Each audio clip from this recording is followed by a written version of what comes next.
Reviens à ton premier amour. Et c'est un thème qui me tient vraiment à cœur. Parce qu'à l'allure où vont le monde évangélique aujourd'hui, on risque de croire qu'on est dans le droit chemin alors qu'on est en dehors de la volonté de Dieu. À l'allure où va le monde chrétien, entre guillemets, on peut croire qu'on est en train de servir le Seigneur, mais on est en train de servir autre chose. Alléluia. On peut croire qu'on sert Dieu, mais on sert maman à l'église. Et le Seigneur va fortement nous interpeller un peu, que chacun de nous sache où est-ce qu'il a mis les pieds. Alléluia. Est-ce que vous êtes bénis? Gloire à Dieu.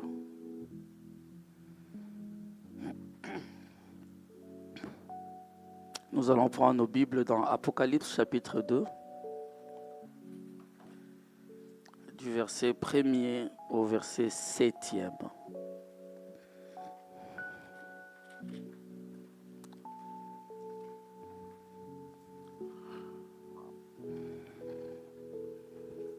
Amen. Je rappelle à chacun que la lecture de la parole est une bénédiction. Ne prenez pas ce temps à la légère parce que Dieu bénit à travers sa parole. Et bénit celui qui lit ou entend la parole de Dieu. Écrit à l'ange de l'église d'Éphèse. Voici ce que dit celui qui tient les 7 étoiles dans sa main droite. Celui qui marche au milieu de 7 chandeliers d'or. Je connais tes œuvres, ton travail et ta persévérance. Je sais que tu ne peux supporter le méchant, que tu as éprouvé, dis avec moi éprouvé, ceux qui se disent apôtres et qui ne le sont pas. Apôtre, tu peux élargir ça comme tu veux. Ceux qui se disent chrétiens et qui ne le sont pas. Et que tu les as trouvés menteurs. Que tu as de la persévérance, que tu as souffert à cause de mon nom et que tu ne t'es point lassé. Mais ce que j'ai contre toi, c'est que tu as abandonné ton premier amour. Souviens-toi donc d'où tu es tombé. Répands et pratique les premières œuvres. Si on peut me changer ces micros, ce serait mieux. Et pratique tes premières œuvres, sinon je viendrai à toi et j'ôterai ton chandelier de sa place. À moins que tu ne te répandes. Tu as pourtant ceci, c'est que tu hais les œuvres de Nicolaïte, œuvre que je hais aussi. Que celui qui a des oreilles entende ce que l'Esprit dit aux églises. À celui qui vaincra, je donnerai à manger de l'arbre de vie, qui est dans le paradis de Dieu. Nous pouvons nous asseoir. Amen.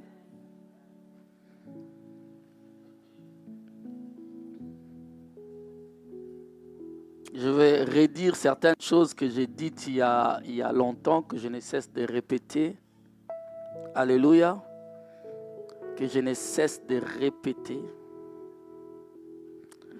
Jean, qui est dans l'île de Patmos en ce moment-là, Jean n'est pas l'auteur du livre d'Apocalypse. Il en est l'écrivain. Il en est le copieur. Quelqu'un était en train de lui dire, et il lui dit, écris ce que tu entends. Vous me suivez? Ce n'est pas Jean, c'est Jésus qui parle et qui dit à Jean, écris. Raison pour laquelle quand vous lisez à un moment donné, il lui dira, ça n'écrit pas. Alléluia. Il y a des choses dans l'Apocalypse qui sont écrites et il y a des choses, il a dit à Jean, ça n'écrit pas. Amen. Donc cette parole est la parole de Dieu, c'est l'inspiration du Dieu Tout-Puissant. Jean, on est en train de lui dire, écris ce que tu entends.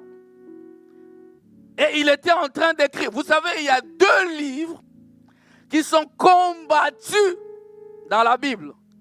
Il s'agit du livre du commencement et du livre de la fin. Il s'agit du livre de Genèse et du livre de l'Apocalypse. Quelqu'un était en train de dire commencement, c'est le livre de Matthieu. Non, c'est Genèse. Hein? Vous lisez quand même la Bible, n'est-ce pas? Alléluia. Et la raison principale est que ces 2 livres nous révèlent les commencements et la fin de toutes choses.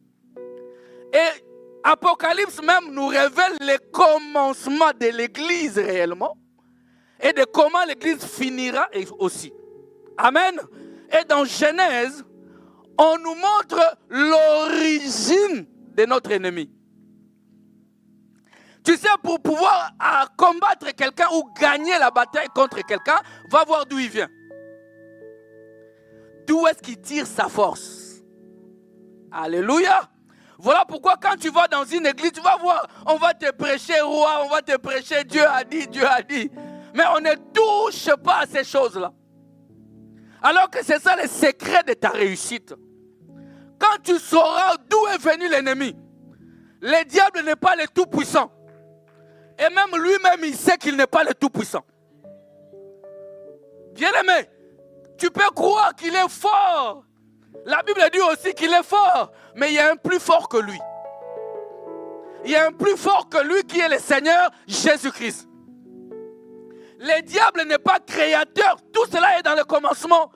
Tu sauras qu'il n'est pas créateur, il est créature. Alléluia. Et même dans l'ordre de création, même, toi tu es supérieur à lui. Oh my God.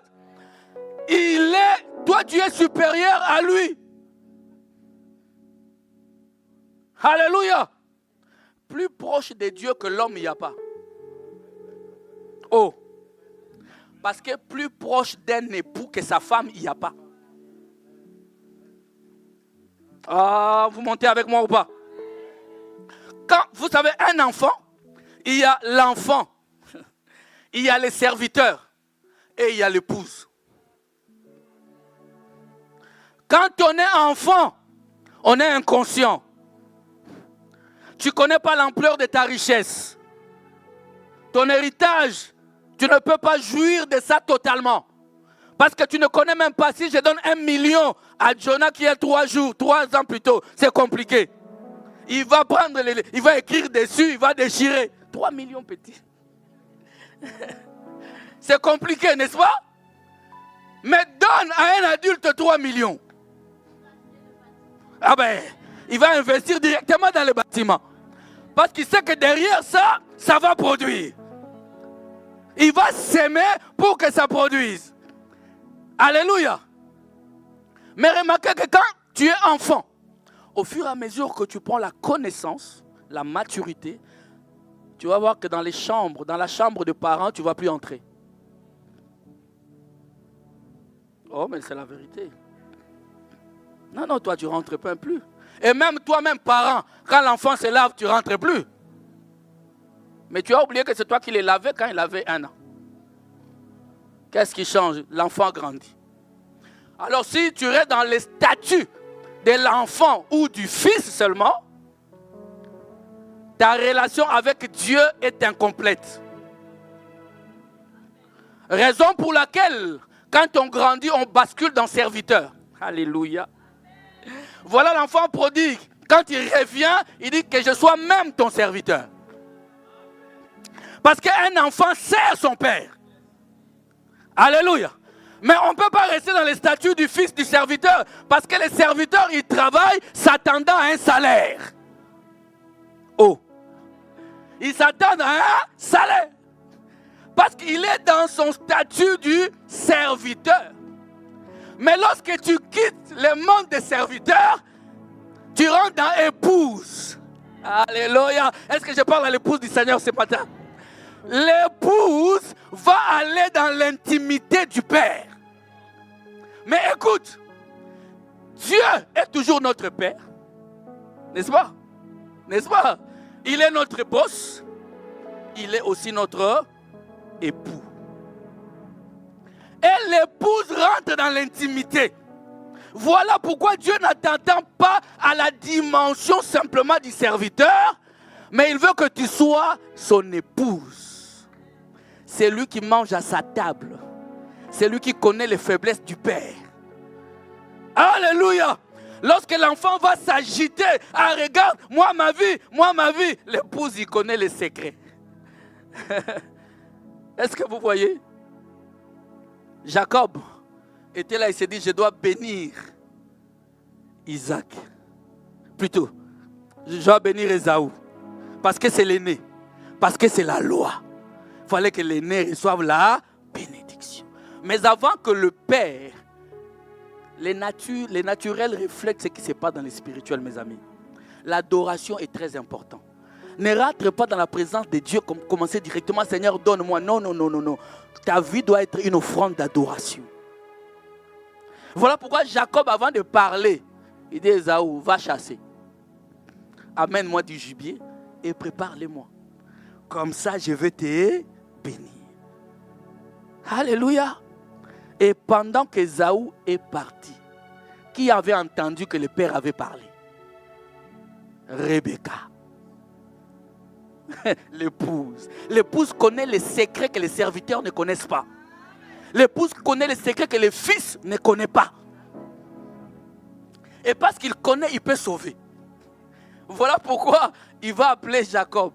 Il dit, Jacob, viens. Petit. Votre père ne vous connaît pas bien.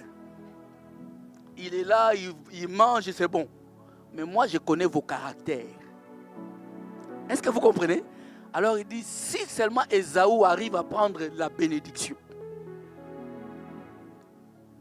Parce qu'Ésaü c'était un guerrier, un bon chasseur, mais il ne craignait pas Dieu. Amen. Jacob, lui il était dans les jupons de sa maman. Maman entrait d'enseigner. Jacob entrait de dire Amen. Et pendant ce temps, la maman savait qui peut bien gérer la bénédiction. Et la maman connaissait les cœurs du papa. L'épouse, l'église doit connaître les intentions, les cœurs du père. Alléluia, mes amis. C'est cette intimité-là que nous voulons amener l'église. Quelqu'un qui connaît, tu n'auras plus peur de l'ennemi dans ta vie. Tu sais que c'est une créature. Et une créature bannie en plus. Une créature bannie. Le diable a été vaincu là-bas au ciel. Donnez-moi un amen. Vaincu au ciel. On l'a précipité sur la terre. C'est lui qui l'avait précipité sur la terre. Il a pris la forme du corps, d'un emballage. Il est descendu. Il l'a vaincu sur la terre. Et il ne s'est pas arrêté là. Il est descendu sous terre. Là-bas encore, il est allé délivrer les captifs. Ah, j'ai dit à quelqu'un, sois libre. Parce que Jésus est descendu même délivrer les captifs. Sois en paix. Alléluia. Comme vous savez, je ne vais pas toucher amour aujourd'hui, mais je parle. Vous êtes là? Et on nous dit ici que Jean était dans une île appelée Patmos, n'est-ce pas? La Bible dit, les historiens nous disent que c'est une île de la mer Égée. Et on y envoyait des brigands, des assassins. Et c'était une île désertique. Vous êtes là, bien-aimés? Mais c'est là que le Seigneur est descendu pour parler à son serviteur. Je veux te dire, si une porte s'ouvre et que tu vois que Dieu te laisse entrer, c'est une porte de ta bénédiction. Écoute mes amis, nous interprétons des fois très mal les déserts. Dieu peut t'amener dans le désert pour ta bénédiction. Parce que la plus grande des bénédictions d'un homme, c'est le caractère. Dieu ne peut pas te donner beaucoup avec un mauvais caractère. Ah, donnons un amen, non? Comment veux-tu que Dieu te donne le mariage, mais tu ne sais pas pardonner? Demande-moi 16 ans. 16 ans de vie de pardon. 16 ans, c'est le pardon. Apprends à pardonner. Le renoncement de soi. Alléluia. Des voilà qui rentrent dans le mariage, mais tout le temps des petites filles dehors. Tu t'es marié comme un enfant. Donnez-moi un amen dit. Voilà pourquoi je vous dis, mes amis, grandissons. Devenons des matures. Alléluia. La porte s'est ouverte. Jean, on l'a amené dans cette île-là en compagnie des assassins. Je veux dire à quelqu'un, peu importe là où Dieu te conduit, c'est un lieu de bénédiction pour toi. Les lieux n'est pas souvent le problème. C'est qui est avec toi dans ces lieux-là. Parce que les lieux deviennent agréables si Dieu est là. Le Seigneur descend sur la montagne, ces lieux-là deviennent un lieu saint. Dieu dit à Moïse, Moïse, là où tu te tiens, mais Moïse dit, mais c'est parce que je suis descendu. Là où Dieu descend, mon ami, l'environnement change. L'atmosphère change. Dans ta maladie, Dieu descend, la maladie devient guérison. J'ai dit à quelqu'un dans ton célibat, Dieu descend, ça se transforme en mariage. Dans ta stérilité, Dieu descend, tu auras des triplés. Alléluia. La Bible dit même la stérile enfantera. Qu'est-ce qui fait ça? La présence de Dieu. Alléluia. La présence de Dieu. Jean a accepté d'y aller. Et il a entendu la voix de Dieu. Donnez-moi un amen. C'est pourquoi dans Apocalypse chapitre 1, le verset 9, il est dit, moi Jean, votre frère qui est part avec vous à la tribulation, au royaume et à la persévérance en Jésus. J'étais dans l'île appelée Patmos à cause de la parole de Dieu et du témoignage de Jésus. Est-ce que vous suivez? Et du témoignage de Jésus. Je fus saisi par l'Esprit au jour du Seigneur. Et j'entendis derrière moi une voix forte, comme le son d'une... Je vous ai toujours dit que la parole de Dieu, c'est la trompette. C'est ça l'évangile. Ne crois pas que tango Yeshua, comme les lingalophones chantent. Quand Jésus reviendra, on entendra les trompettes. C'est faux. La trompette, c'est aujourd'hui. C'est cette parole que je prêche qui est la trompette. Comment on va sonner la trompette? Comment on va sonner la trompette même? Alléluia. La trompette est en train de retentir maintenant. Qui disait, écoutez ce que la trompette disait. Ce que tu vois, écris-le dans un livre et envoie-le aux 7 églises. À Éphèse, à Smyrne, à Pergame, à Thyatire, à Sardes, à Philadelphie et à Laodicée. Et pour ton information, nous sommes dans l'âge de Laodicée. Je me retournais pour savoir quelle était la voix qui me parlait. Amen. Une voix, la voix est liée à une personne. Parce qu'on ne peut pas se tourner pour savoir quelle était la voix. On ne voit pas la voix. Est-ce que vous comprenez ce qu'il a dit? Il dit, je vais me tourner. C'est comme si les gens sont en train de chanter derrière moi la chorale. J'ai dit, je vais me retourner pour savoir quelle était la voix. Non, je me retournerai pour savoir qui sont ceux qui chantent. Alléluia. Donc ce qu'il voulait dire, la voix là était une personne. La voix là, c'était le Seigneur Jésus lui-même. Alléluia. Je me retournais pour savoir quelle était la voix qui me parlait. Et après m'être retourné, j'ai vu 7 chandeliers d'or. Et au milieu de 7 chandeliers, quelqu'un qui ressemblait à un fils de l'homme. Vêtu d'une longue robe et ayant une ceinture d'or sur la poitrine. Sa tête et ses cheveux étaient blancs comme de la laine blanche, comme de la neige. Ses yeux étaient comme une flamme de feu. Alléluia. Ses pieds étaient semblables à des lérins ardents, comme s'il avait été embrasé dans une fournaise. Et sa voix était comme le bruit des grandes eaux. Il avait dans sa main droite 7 étoiles. De sa bouche sortait une épée aiguë à 2 tranchants. Et son visage était comme le soleil lorsqu'il brille dans sa force. Alléluia! Quand je l'ai vu, il s'est retourné pour voir quelle était cette voix. Quand je l'ai vu, j'ai tombé à ses pieds comme mort. Il posa sur moi sa main droite en disant, ne crains point. Oh, dis à ton frère, ne crains point. Alléluia! Je suis le premier et le dernier. Alléluia! Est-ce que vous savez qu'il n'y a qu'un seul qui doit être adoré? Parce que quand vous lisez l'Apocalypse, vous allez voir que lorsqu'il s'agissait d'un ange, un ange a dit à Jean, il dit, hé, moi, lève-toi, moi ne m'adore pas. Mais là, il a accepté l'adoration. Parce qu'il est le seul digne d'être adoré. Donnez-moi un amen, mes amis. Alléluia. Je ne peux pas parler de mon sujet sans parler de ces choses. Quand je l'ai vu, j'ai tombé à ses pieds comme mort. Il posa sur moi sa main droite en disant, ne crains point. Je suis le premier et le dernier et le vivant. J'étais mort et voici, je suis vivant au siècle des siècles. Je tiens les clés de la mort et du séjour. Ah, donnez-moi un amen. La clé de la mort et du séjour des morts. Écris donc ce que tu as vu, ce qui est et ce qui doit arriver. Les mystères de cette étoile que tu as vu, ça il interprète lui-même.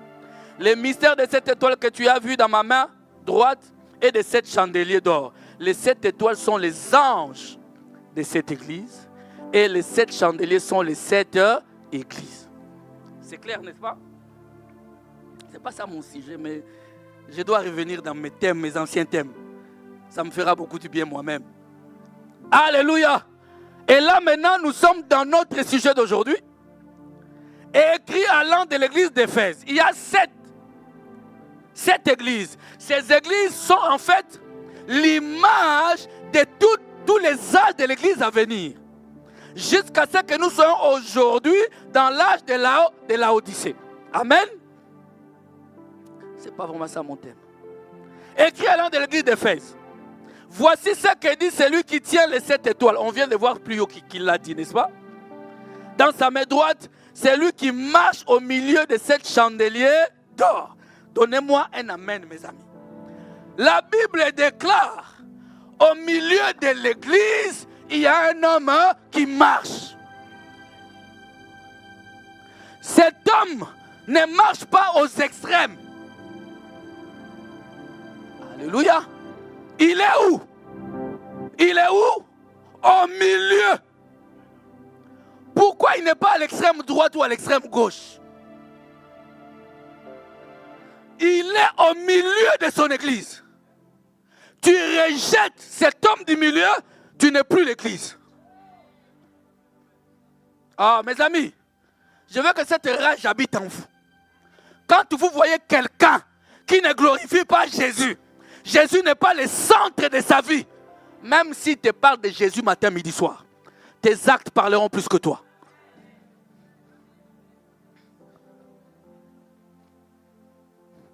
Donnez-moi un amen. Dit.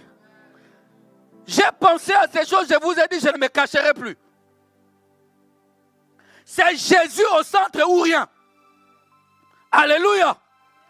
C'est Jésus qui était là, en train de marcher, au milieu de son église. L'homme du milieu, c'est lui. Sur la croix, il était au milieu. Ah, donnez-moi un amen bien. Lui, il ne veut pas être le centre du monde. Jésus ne veut pas être le centre du monde. Il est le centre du monde. Non, je ne sais pas si tu as compris. Jésus ne veut, c'est pas que je veux être le centre. Il est le centre. Il n'y a pas de débat, mes amis. Alors, s'il n'est pas le centre, tu n'es pas la maison de Dieu. S'il n'est pas le centre dans la cité du Dieu vivant, cette église ne lui appartient pas. Jésus marche au milieu de son église. Est-ce que quelqu'un me comprend? C'est lui qui marche au milieu de l'église, c'est Jésus.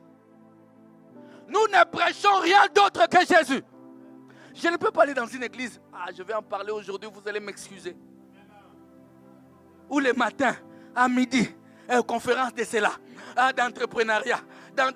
Frère, ce n'est pas ça l'objectif de l'église. Ah, que vous le vouliez ou pas, je vais parler. Ce n'est pas ça l'objectif premier de l'église. On ne vient pas à l'église pour être riche. Sinon, Bill Gates serait archibishop.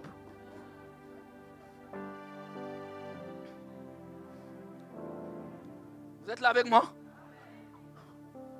Sinon, nous allons à la perte. Jésus revient, mes amis. Centrons les débats sur Jésus. Ah, j'ai dit centrons les débats. Hein? Dans l'âge d'Éphèse, on nous a dit il faut les éprouver. Des faux pasteurs et des faux apôtres. Ce n'est pas moi, c'est la parole de Dieu. Ne dis pas à quelqu'un, notre pasteur a dit. Dis-lui, et plutôt Apocalypse chapitre 2. Enlève-moi dans. Je ne suis pas le centre de ta vie. Enlève-moi dedans. Enlève-moi de ta vie. Prends celui que je te prêche. Écarte-moi, mon ami. Écarte-moi. Si tu ne veux pas, moi-même, je m'écarterai. Je ne veux pas être en duel avec lui. Duel avec qui? Comment tu vas supporter ça? Tu prends la place qui n'est pas la tienne. Au milieu de l'église, un homme.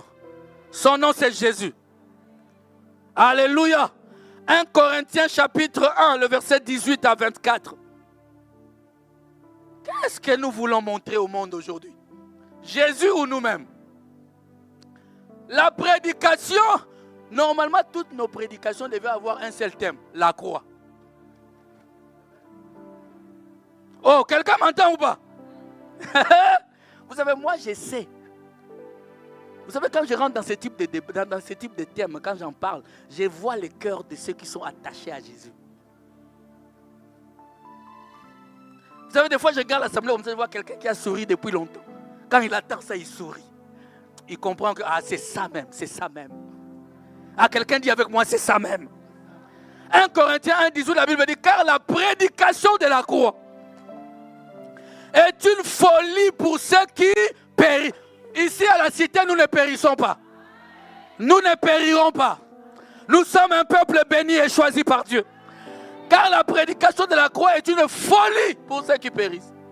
Mais pour nous qui sommes sauvés, quelqu'un dit je suis sauvé. Ah, pour nous qui sommes, elle est une puissance de Dieu. Le verset 19. Aussi est-il écrit, je détruirai la sagesse des sages et j'anéantirai l'intelligence des intelligents. Quand vous voyez quelqu'un venir ici, je suis docteur 1, Toi tu es je suis. Il y a un homme seul qui s'appelle je suis. Un jour on lui a demandé, hey, quand j'irai là-bas, je vais dire qui m'a envoyé. Dites-leur, je suis m'a envoyé. Et toi aussi, tu viens avec ton petit je suis. Moi, quand j'étais parti au Canada, j'ai guéri 1000 malades. Toi, tu as guéri 1000 malades.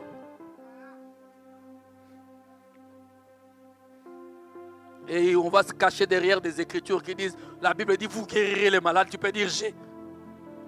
Mon ami, descendons. Descendons de l'estrade où on monte là. Descendons. Quand vous voyez quelqu'un s'appuyer sur sa sagesse, Jésus n'y est plus. Moi, tu connais moi? Est-ce que j'ai à te connaître toi? Il y a des gens qui parlent aujourd'hui quand tu entends un but de sa personne. Même quand il revient pour demander pardon, tu entends encore un but de sa personne. C'est comme s'il s'enfonce davantage. Que Dieu nous fasse grâce. Que Dieu nous fasse grâce. Qu'on n'atteigne pas cette manière-là de vivre. J'ai dit, je ne me tairai plus. Ne soyez pas là, tu n'es pas sage. On va voir ça. J'espère que tu n'es pas pressé. Peut-être que je te retiendrai 15 minutes de plus. Où est les sages? En plus, c'est les vacances, je vais pas profiter. Où est les sages? Où est les scribes? Où est le disputeur de ces siècles? Hein? Dieu n'a-t-il pas convaincu de folie la sagesse du monde? Si on pouvait ouvrir ça. My God. Car puisque le monde, avec sa sagesse, n'a point connu Dieu, dans la sagesse de Dieu, il a plu à Dieu de sauver les croyants par la folie de la... Restons là. Par la folie de la... Et notre prédication, c'est la croix. Au 18, on nous dit c'est la croix. Au 21, on dit nous sommes sauvés, nous les croyants. Non pas nous les contradicteurs, nous les sages, non, les croyants. Raison pour laquelle quand vous lisez plus loin la Bible dit de tout ce que Dieu a appelé, vous allez voir qu'il y a peu de sages. Il a pris des hommes et des gens vils, sans intelligence, pour confondre la folie des hommes. Pour confondre la folie des hommes. Et verset 22. Les Juifs demandent des miracles. Et les Grecs cherchent là. Nous! Mais nous à la cité, mais moi le pasteur au marché, nous prêchons Christ crucifié. Les uns cherchent les miracles, les autres la sagesse, c'est-à-dire les savoirs. Mais nous prêchons Christ crucifié.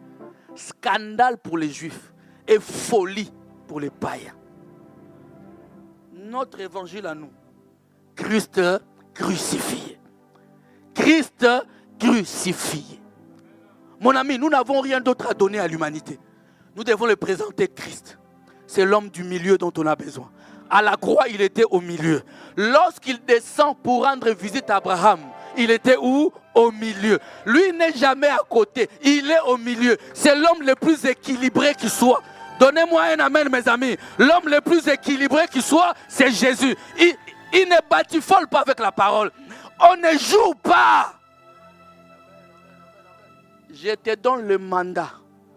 Quand tu vois quelqu'un n'est pas prêché Christ crucifié, conteste-le. J'ai dit, c'est moi qui te mandate.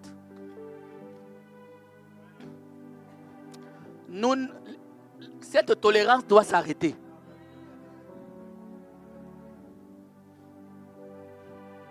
Donnez-moi un amen. Est-ce que tu es là? Est-ce que quelqu'un est béni? Nous prêchons Christ. C'est lui qui est au milieu. C'est lui qui marche au milieu de l'église. On doit prendre Jésus. On regarde ses orteils, on prêche. On monte sa cheville, on prêche. On voit son dos, on prêche. Moïse a vu son dos, n'est-ce pas? Il a marché sur les eaux, n'est-ce pas? Prêchons tout ce que Jésus a fait. Ne commence pas à parler de toi. Si réellement tu es un enfant de Dieu, tu es un sauvé par grâce. Alléluia. La Bible dit dans 1 Corinthiens chapitre 2, les versets 1 et 2. Alléluia, merci Jésus. Merci là. Mes amis, voilà pourquoi j'aime l'apôtre Paul. Vous comprenez, hein? 1 Corinthiens 2, 1 et 2, il a dit, pour moi frère, il parle de lui, l'apôtre Paul. Lorsque je suis allé chez vous, ce n'est pas avec une supériorité de langage. Ce n'est pas avec des phrases mirobolantes, vous voyez, ces redondances interplanétaires, non. Je suis Zébobie.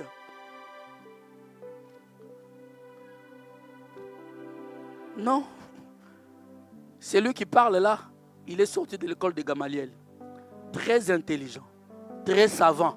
Mais il dit, lorsque je me suis mis à prêcher la parole, pour moi, frère, lorsque je suis allé chez vous, ce n'est pas avec une supériorité ou de sagesse que je suis allé vous annoncer les témoignages de Dieu. Est-ce que vous êtes là?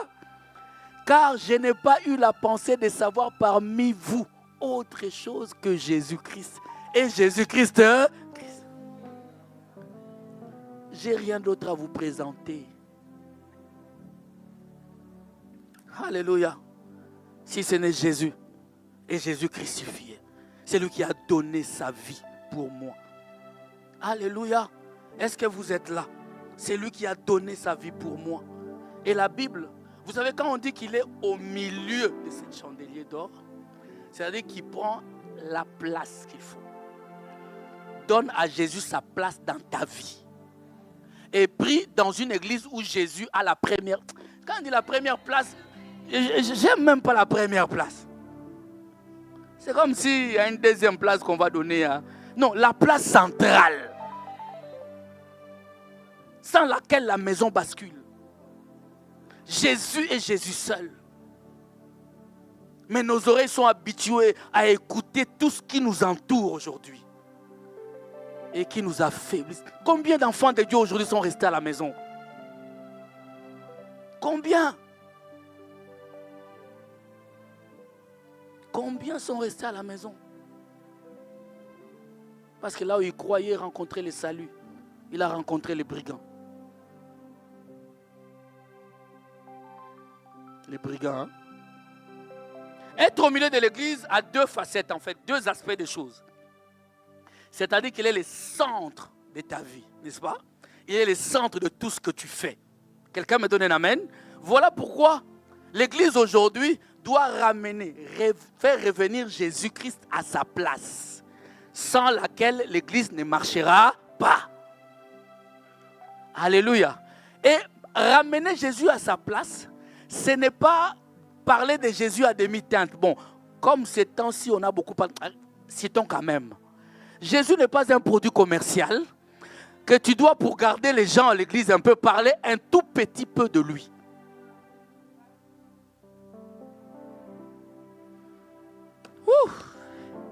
Que le Seigneur nous aide, mes amis.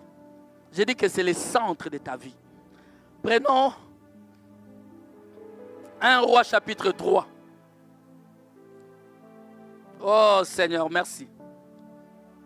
1 Roi chapitre 3.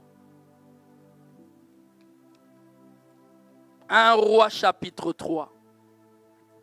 Commençons au verset 5e. Alléluia. Seigneur, merci. Merci encore. À Gabaon, l'Éternel apparut en songe à qui? À Salomon pendant la nuit. Et Dieu lui dit, demande ce que tu veux que je te donne. Un enfant Dieu dit Amen. Demande ce que tu veux que je te donne. Salomon répondit, qu'est-ce qu'il répondit? Tu as traité avec une grande bienveillance ton serviteur David. Il parle de son père. Mon père, parce qu'il marchait en ta présence dans la fidélité, dans la justice et dans la droiture des cœurs envers toi.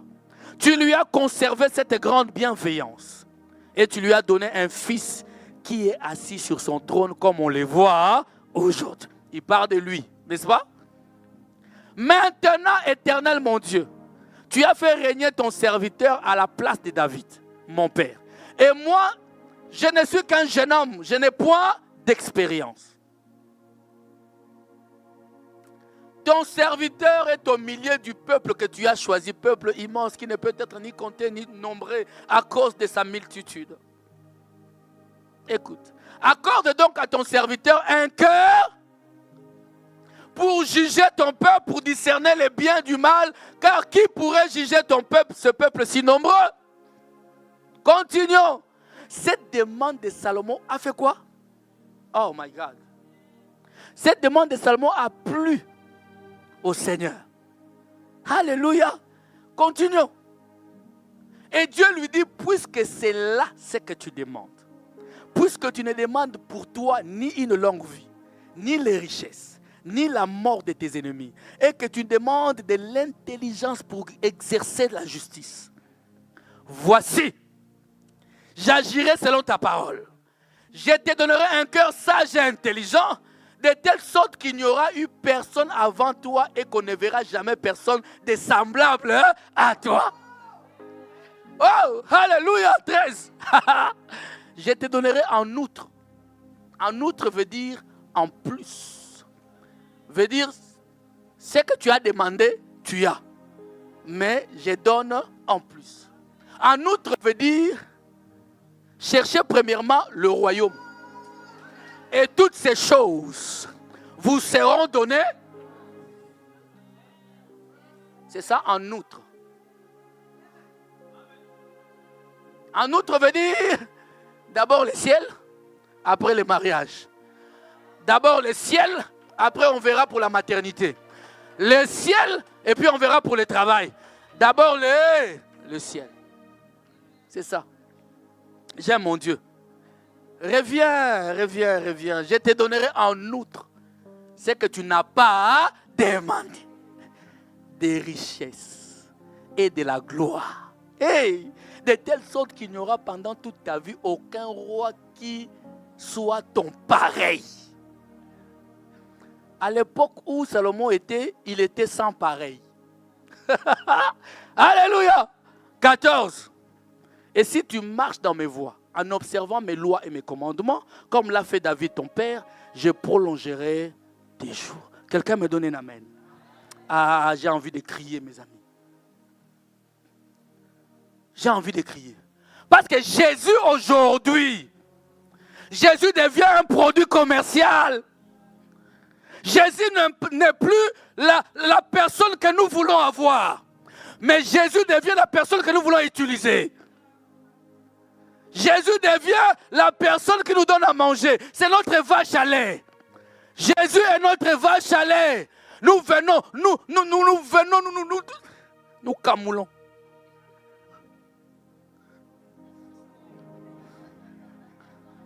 Les mamans qui font les machines à laver, ils savent.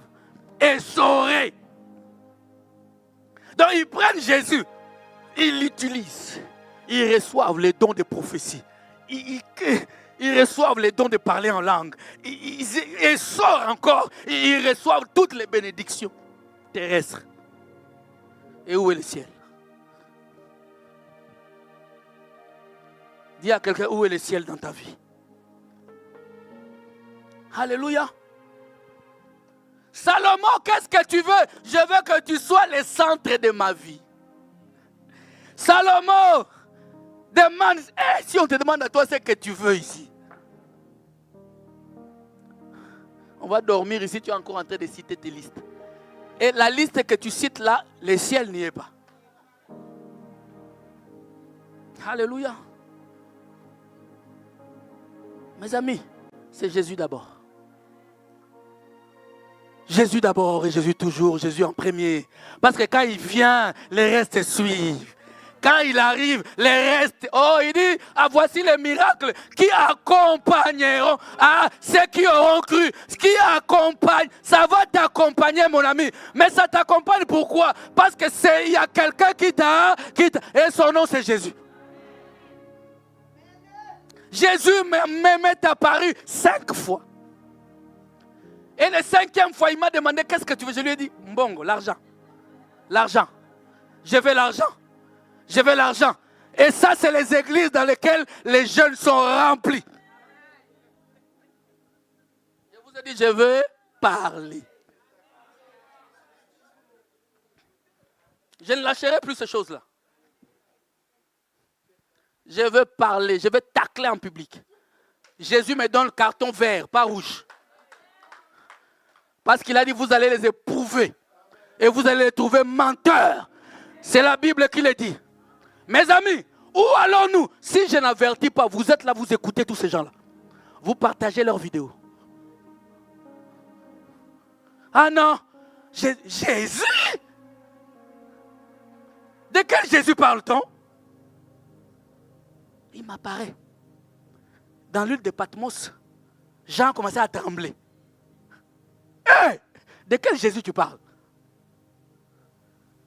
Ou c'est un petit démon quelque part que tu as rencontré? De quel Jésus parle-t-on? Mes amis, Jésus. C'est lui qui a rencontré Moïse. Moïse a commencé à trembler. Jésus. Alléluia. Jacob, revenant de son périple, de son voyage, il croise un homme. L'homme lui dit, laisse-moi aller. Jacob dit, je ne te laisserai pas aller si tu ne m'aies pas béni. Cet homme qui dit, si tu ne me bénis pas, je ne te laisse pas, il est rentré avec des richesses qui dépassent sa tête. De quelle bénédiction demandait-il? Jacob dit, je ne te laisserai pas si tu ne me bénis pas. Oh, mais laisse-moi m'en aller. Non, la Bible dit, l'aurore commençait à venir. Jacob tient l'ange de l'Éternel. Jusqu'à ce qu'il dit, qu'est-ce que tu veux alors? Tu t'appelles comment? Je m'appelle Jacob. Il dit, d'accord. Désormais, tu t'appelleras Israël. C'est ça la bénédiction qu'attendait Jacob. Jacob n'attendait pas des millions, parce que les millions, même les païens l'ont. Mes amis, où allons-nous? Alléluia! Au lieu de nous prêcher, Jésus revient bientôt. Les signes des temps sont manifestes. L'homosexualité est en train de régner. Des dépravations à gauche, à droite. L'argent. L'argent va travailler, mon ami. En plus, si tu as Jésus avec toi, tu réussiras. Oh non, ce qui retarde l'avènement du Seigneur, c'est parce que l'Église est pauvre. Parce que... Écoute, en plus, il a cité Salomon. Salomon n'a jamais demandé la richesse. La richesse, c'est en outre. Est-ce que tu comprends au moins la parole de Dieu? Salomon est riche, beaucoup d'argent. Il n'a pas demandé ça. Lui, il a demandé Dieu. Il dit, vous avez la sagesse, c'est Dieu. Si on avait tout le temps. David dit, on cherchait la sagesse. Où est passé là? Il était dans le séjour de mort. Il est allé délivrer les captifs. La sagesse, c'est un homme appelé Jésus. Je veux dire à quelqu'un, mon ami, l'heure est avancée. Arrête d'écouter ces choses. Concentre-toi sur la croix. Concentre-toi sur Jésus. Salomon n'a jamais demandé des richesses. Il a demandé la sagesse et l'intelligence. Le Seigneur lui a donné, il lui a dit, tu as choisi la bonne part. Parce que tu as choisi ça, voilà. Voici, en outre, je te donnerai des richesses. C'est la même chose que Pierre dit au Seigneur. Il dit, Seigneur, nous avons tout laissé, nous t'avons suivi. Qu'est-ce que nous gagnerons en retour? Jésus dit, cherchez premièrement et sa justice. Toutes ces choses vous seront... Comment tu veux que moi je me batte sur des choses qui me sont données?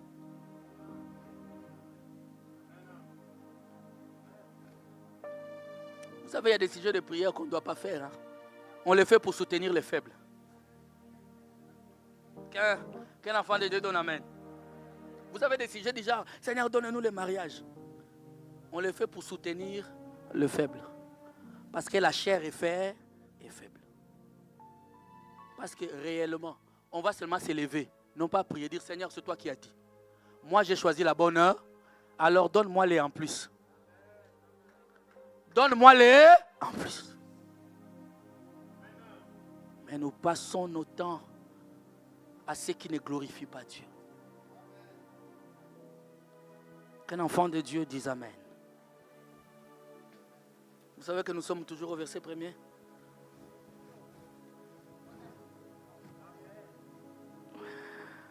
Ah, j'aimerais être comme Salomon. Est-ce que tu es là? J'aimerais être comme Salomon. Je parle de ces choses pour que ces choses nous aident, mes amis. Remettons Jésus, laissons Jésus marcher au centre de l'Église. Amen. Amen. Beaucoup d'entre vous, vous choisissez les églises parce que dans ces églises-là, il y a des connexions. Mais la plus grande des connexions, c'est Jésus. Donnez-moi un amen, s'il vous plaît. Encouragez-moi. Vous vous encouragez, c'est des gens qui vous disent autre chose. Amen. Gloire à Dieu. Le centre de ta vie, c'est Jésus. N'allez pas dans des séminaires où, si tu as ton temps, tu peux aller. Mais que ce ne soit pas ta priorité. La priorité doit être l'homme de Galilée. La croix de Golgotha. L'œuvre salvatrice m'a sauvé. Ce que je suis, c'est parce que Jésus est mort à la croix. Les gens courent pour leur propre intérêt. Ah non, moi j'ai déjà écrit 3 livres. Et alors? Dites-moi et alors? D'ailleurs, tu l'as écrit pour la gloire de Dieu ou pour qu'on sache que tu as écrit? C'est quoi ton objectif? Amen. La deuxième facette, quand il est au milieu, je termine par là. Divine, quand il est au milieu, c'est pour que lorsqu'il y a des tempêtes et des vagues, c'est pour que lorsqu'il y a des difficultés dans ta vie, s'il est au milieu, il maîtrise la chose. Donnez-moi un amen, mes amis.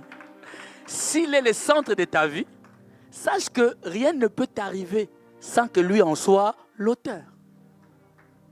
Rien ne peut t'atteindre, ni le jour, ni la nuit, sans que celui qui ne dort ni ne sommeille ne soit au courant.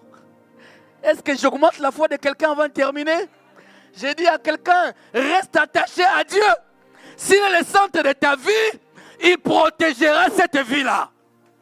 Il veillera à ce que le mal ne t'atteigne pas, ni ton mari, ni ta femme, ni tes enfants. Il veillera à ce que tu ne meurs pas tôt, à ce que tu réussisses tes projets, à ce que ceux qui t'ont humilié eux-mêmes t'acclament. Il le fera, mon ami. Quand il sera le premier de ta vie, il veillera sur toi. Les maladies t'atteindront, il te guérira. Lorsque les gens t'humilieront, il t'élèvera. Lorsque tu seras fatigué, il te fortifiera.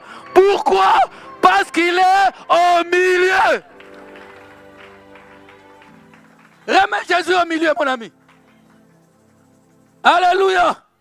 Au milieu. Parce que les deux anges, quand ils sont partis, l'homme du milieu est resté avec Abraham. Sommes-nous fils d'Abraham ou pas? Est-ce qu'il y a des filles d'Abraham ici? Avant d'accepter qu'on t'appelle la fille de Sarah, sois d'abord la fille d'Abraham. Est-ce que je vais choquer quelqu'un? Pas à la manière des autres. Hein? Je vais te choquer bien.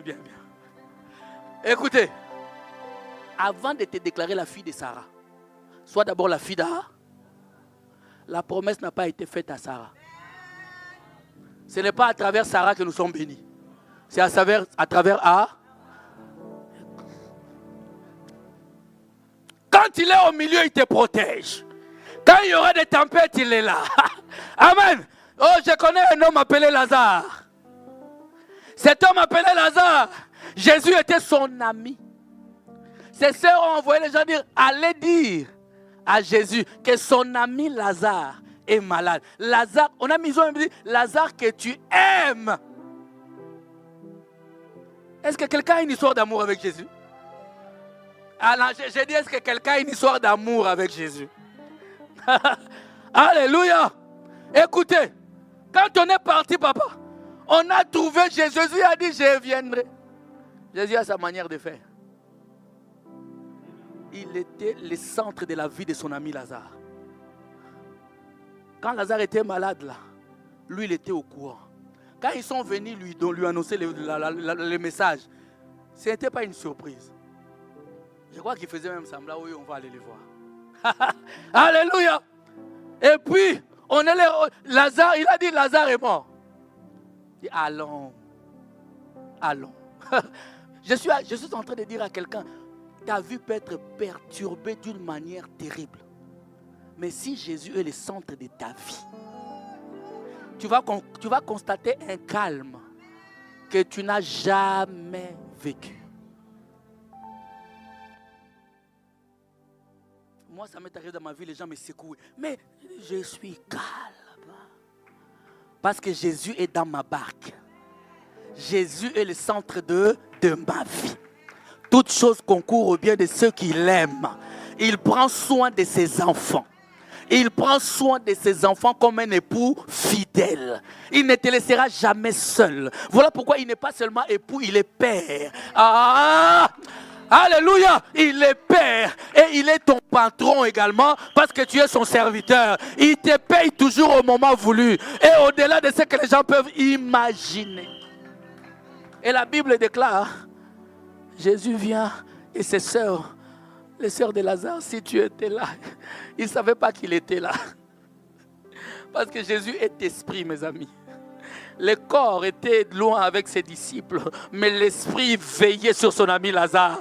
Il dit, Lazare, je vais te faire goûter à la résurrection avant la résurrection. Ah, Lazare, je t'aime tellement, je vais te faire goûter à la résurrection avant la résurrection. Lazare, si je te guéris, tu seras, moi je vais faire de toi, Lazare, la référence. Je veux entendre dire à quelqu'un, si ta situation s'empire, c'est parce que Dieu veut faire de toi la référence. Dieu veut à ce que tu sois un témoignage. Alléluia. Ah, moi Maggie, je te vois là. On était dans 3 jours de prière ici. Il y a une sœur qui est venue. Après la prière, maman Maggie est partie. La sœur est venue me voir. La cousine de maman Mélissa, d'ailleurs, qui vient de Kinshasa, qui était là. Elle m'a dit, est-ce qu'il y a une sœur qui s'appelle Marguerite? J'ai dit, Marguerite, j'ai dit Maggie. Elle a dit, oui, Maggie. J'ai dit, oui, mais elle vient de partir. Elle était juste devant te dire, en bon? J'ai dit, ok. Dieu m'a dit quelque chose pour elle. Moi, je ne savais pas. J'ai dit, ok, tu la verras. Le lendemain, ils sont venus. Elle lui donne une enveloppe.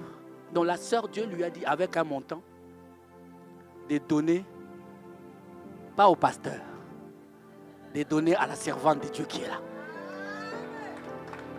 Et la sœur a exécuté. Elle venait de vacances.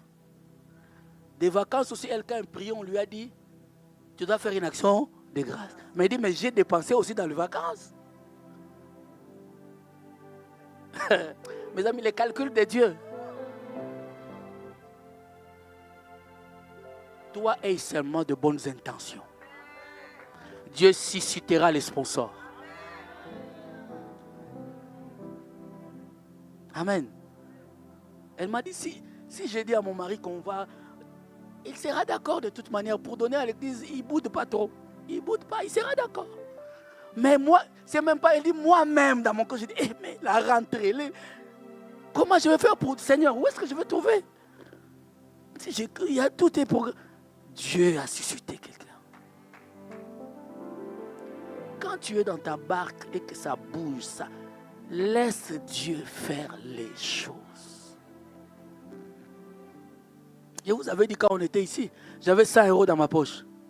J'ai mis l'offrande, le mercredi, ou je ne sais pas, vendredi ou jeudi, j'ai mis dans l'offrande 50 € vendredi. Et Dieu me dit, le batteur qui était là, il y a une bénédiction financière. J'ai fait un acte prophétique, je suis allé, j'ai donné 50 € qui restaient. Aristote s'est levé là-bas, il est venu à Action de Grâce, 100 €. Je viens de donner 100 €, on m'a remis 100 €. Bien, mais Dieu ne ment pas. Lorsqu'il est dans ton histoire, fais-lui confiance. Remarquez, Jésus arrive. Si tu étais là, il dit, mais j'étais là, où est-ce qu'on l'a enterré? Il dit, je suis la vie et la résurrection. Où est-ce qu'on l'a enterré? Jésus n'est pas seulement la vie. Il voulait montrer, bon, vous avez ma facette en tant que vie. Je suis aussi la résurrection. Il a plusieurs facettes que tu ne connais pas, mon ami. Laisse Dieu te conduire. Et il vient devant le tombeau de Lazare. La Bible dit, Jésus pleura. La chair a... je vais dire Jésus a pleuré, mais Christ n'a pas pleuré. Aïe, aïe, aïe. Est-ce qu'il y a des enfants de Dieu ici? Jésus a pleuré, mais Christ n'a pas pleuré. Parce que Christ c'est l'onction. Christ c'est l'esprit. Qui était au contrôle de tout. Et écoutez, quand il dit Lazare sort, Jésus n'est pas parti chercher Lazare au tombeau. Parce qu'au tombeau, il n'y avait que le corps. Le corps de Lazare était haut, mais l'esprit était dans le séjour des morts. Donc, est-ce que quelqu'un est en train de voyager avec moi? Donc, on est d'abord parti prendre l'esprit. On a voyagé avec l'esprit jusque dans le tombeau. On a pris maintenant l'esprit, on l'a mis dans le corps. Alors le corps s'est levé. Comme au jour de la création. Et le corps est sorti. J'ai prié à ce que l'Esprit de Dieu te visite. J'ai prié à ce qu'il prenne ta situation. même si mort et enterré, ce qui ne marche pas dans ta vie, que cela revienne à la vie, au nom de Jésus. Je dis à quelqu'un, Jésus est le même. Hier, le Dieu de Lazare là, c'est le Seigneur Jésus-Christ que nous invoquons ce matin. C'est le même qui peut changer ta vie. Il n'y en a pas deux, il est le même. Quelqu'un peut se lever et commencer à prier. Je veux que tu commences à prier.